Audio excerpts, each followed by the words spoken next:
Le rail mental de l'aventure et de la liberté pour les exploratrices et les explorateurs. Les exploratrices, les explorateurs, les aventurières, aventuriers, si tu en fais partie, cherchent souvent l'aventure et la liberté à travers peut-être la fuite au départ d'un certain monde. Cette exploration peut naître aussi d'un besoin profond, d'un appel, de plusieurs éléments au même moment, dû aussi peut-être à un manque. Donc, la plupart des explorateurs du monde, de la conscience, de la sensibilité, de la transformation, du potentiel humain, cherchent ces critères d'aventure et de liberté à travers leurs explorations.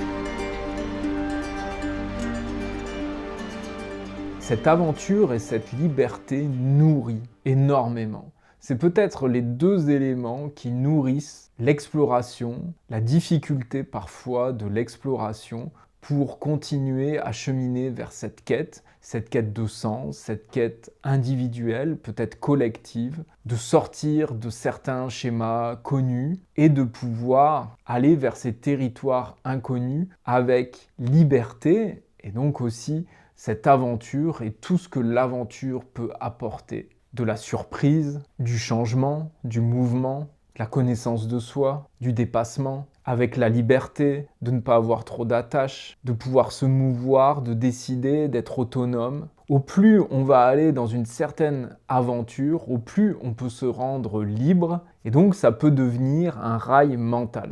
Un rail mental parce que ça va nourrir l'explorateur, l'exploratrice, quelle qu'en soit la forme. Et souvent ça va être un besoin au départ et donc l'exploration va devenir la forme la plus cherchée pour obtenir ces aventures et cette liberté. Le problème, c'est qu'il y a deux ornières quand on va rentrer dans ce rail. Un rail qui peut être sain, mais à un moment, le rail peut aussi apporter d'une certaine manière des conséquences lourdes pour l'exploratrice et pour l'explorateur. Ce rail mental de la liberté et de l'aventure va être placé au-dessus de tout. C'est ok en termes de hiérarchie, quand on a des besoins, quand on a des valeurs, de mettre des éléments au-dessus et que ça reste au-dessus. Il y a des personnes, par exemple, qui vont mettre la sécurité, la famille au-dessus de tout, et c'est ok. Il y en a d'autres qui vont mettre plus peut-être une source individuelle, une source même sportive. Dans notre cas, l'aventure, la liberté. C'est ok d'avoir une hiérarchie et de ne pas être d'une certaine manière dans un monde plat où on met tout au même niveau.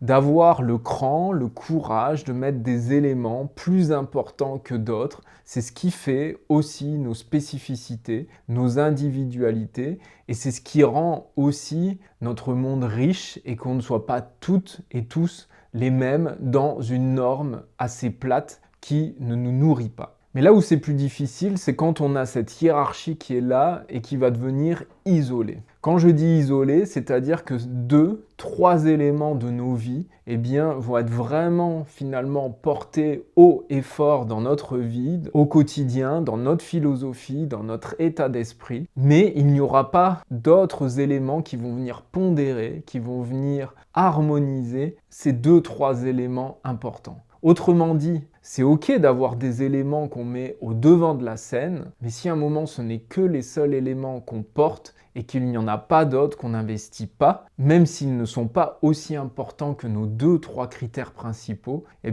ça va nous amener à une forme un petit peu de désert. Parce qu'on a aussi besoin de construction, d'appartenance, de lien. Donc dans le cas de l'aventure et de la liberté, si on pousse à l'excès et à l'extrême cette aventure et cette liberté, on peut vraiment souffrir parce qu'on a aussi d'autres besoins, même si d'une certaine manière, ils ont moins besoin d'être nourris, mais ils ont quand même besoin d'être là et de faire partie de la vie, de l'aventure, de l'exploration et des mondes dans lesquels on évolue. C'est d'une certaine manière ce que font d'autres personnes aussi, plus sédentaires, où à un moment, elles peuvent aussi isoler dans leurs critères et dans leur hiérarchie la sécurité et par exemple les territoires connus. Et si, d'une certaine manière, ce sont deux éléments très importants, mais qu'il n'y a que cela qui existe, c'est ce qui fait qu'ensuite, il y a beaucoup d'états qu'on va appeler dégénératifs, c'est-à-dire où il n'y aura pas de création, de créativité, il y aura quelque chose de robotique qui va arriver. Et c'est là un petit peu l'ornière, c'est-à-dire que on peut s'enfoncer dans l'aventure, dans la liberté, parce que l'aventure et la liberté, c'est tout d'une certaine manière, sauf robotique au départ, mais à un certain moment, ça peut devenir justement ce rail exclusif qui va justement aussi nous rendre robotiques par rapport à l'aventure, par rapport à cette exploration, et ça peut devenir vraiment vide et sec. La deuxième ornière, c'est de ne voir l'aventure et la liberté que sous une forme de prisme, une forme d'exploration. Par exemple, les voyages. Je ne vois que la liberté et l'aventure dans le voyage, par exemple, géographique, ou je le vois que dans l'exploration de la conscience, avec notamment des psychotropes, des drogues, des altérations de conscience qui ne sont pas forcément saines, dans un côté alternatif en dehors du monde. Et donc, on a notre rail et il n'existe que ça, au nom de la liberté, au nom de l'aventure. Il y a aussi d'autres éléments, mais l'ornière, c'est que il n'existe qu'une forme. Pour sortir de cette ornière, dans la première, c'était de rajouter donc des éléments, d'autres besoins. Et ici, ce qui va être important, c'est de pouvoir s'ouvrir aux autres explorations. Il n'y a pas qu'un type d'exploration, même si il peut y avoir des préférences et une habitude à un moment qui s'enferme sur un type d'exploration.